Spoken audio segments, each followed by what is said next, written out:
Bill, as the day's events unfolded, you got the feeling it was not a matter of if, but when a sports league was going to have to halt play altogether.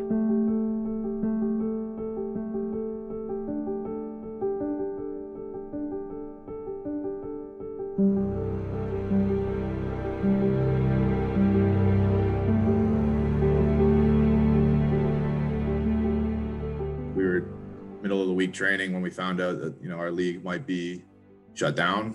Then there was a couple of meetings like this might happen. We don't really know what's going on. Slowly and then all at once. We had a game canceled, practice canceled, season canceled.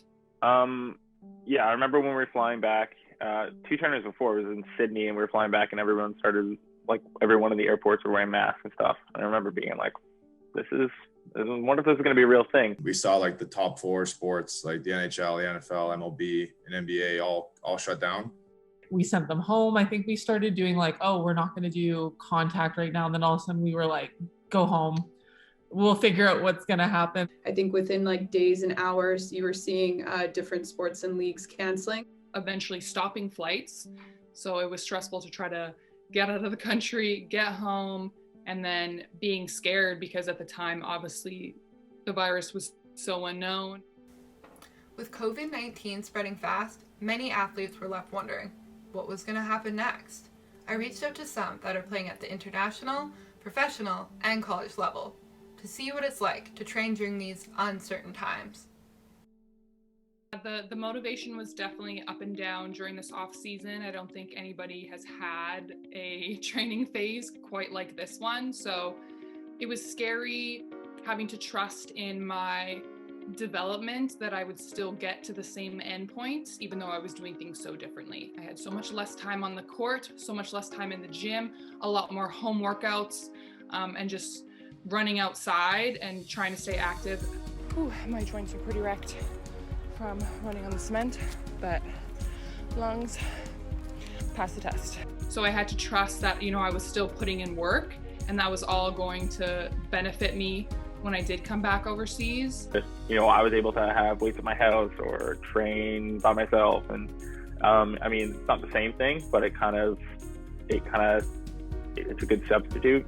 You do miss the team part aspect of it, seeing everybody who is kind of like your family.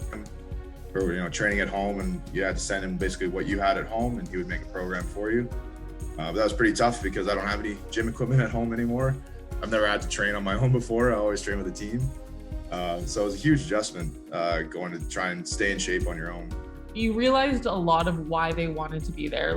As a coach, you get so drowned in the wins, losses, the travels, the recruiting, fundraising, all that stuff. And then you realized as we started going through the times apart, these really weird non-contact phases, they want each other. And that was it was amazing to learn. People fell back in love with the game a lot. People missed and realized how appreciative they were of the things that we've done, traveling, playing, being with each other. I think they realized it's no longer a God-given right to have one-on-one kind of touches like that.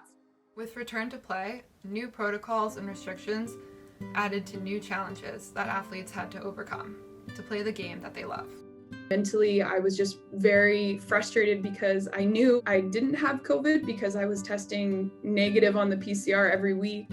But the rapid tests were showing positive and you need it to play. So I know back in November, December, mentally, when I was going into practices that we had to get tested, I kind of knew my result and fate and was preparing for what I had to do to be able to play on the weekend. And then at the same time, I was worried that maybe I did have COVID. And then I started to kind of mentally think am I being selfish? Am I infecting players on my team, my coach, people around and using the same facility? So yeah, it was very, it took me away from, what my primary focus was, which was supposed to be playing volleyball. So my whole rugby career has been there's always been something to train for. We have games coming up for playing for Team Canada, or you got a pro contract that you just signed, so you got to be in shape for that and starting season, and you always had something to look forward to.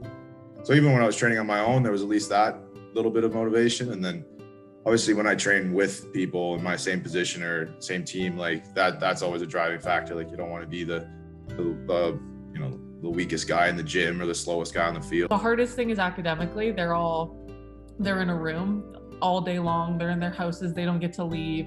And then they come to practice and they're so drained and so tired. And we're starting to get out of that a little bit. Like the weather's getting back nice. They figured out this whole online class thing, but it's still, that's the biggest hurdle. And I think it's going to be hard to get over.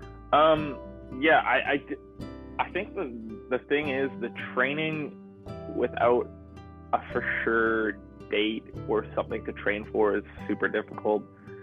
I mean, the Olympics, they say the Olympics are going to happen, but are they going to happen? We don't know. I mean, you can't really tell what's going to happen 2 weeks down the line, let alone that much time. I was the first one to feel sick, and when I couldn't smell or taste, I knew I was probably going to be positive because that was a weirder symptom that people were experiencing.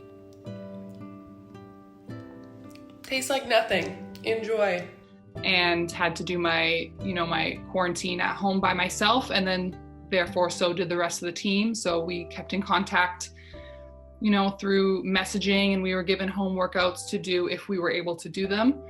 And thankfully I, didn't have a super severe case, but within my own team, it affected everybody super differently. So I was probably in the middle of what my range of symptoms were. This year has been hard for everyone, not just the sports industry. But athletes did what athletes do best, which is adjust and adapt to the new challenge put in front of them. I feel like I think about COVID all the time. It's like now just a way of life, right?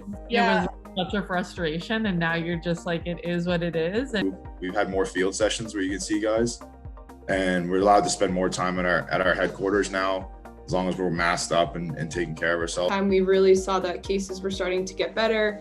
We were having protocols were being put in place because they wanted to continue on with the sport, especially over professionally, where it's people's jobs. It's the club needs money, and people need money, and so it needed the show needed to go on. I think with a lot of guys on our team who have been on the team for so long, they haven't had that opportunity to kind of grow their business or have that opportunity to, look at their careers. And that's one thing the pandemic, I think, has given a lot of athletes in sport, is the opportunity to kind of be like, oh, I need to prep for what's after. Beginning, everyone said, oh, it's going to be 2 weeks of lockdown, then it's a few months, and now a year into the pandemic. So I just tried to have my mindset made up that I was going back overseas and things were going to work out. And then it gave me, a goal to train towards, even if it could have possibly not come true. And thankfully it did. COVID, see you later.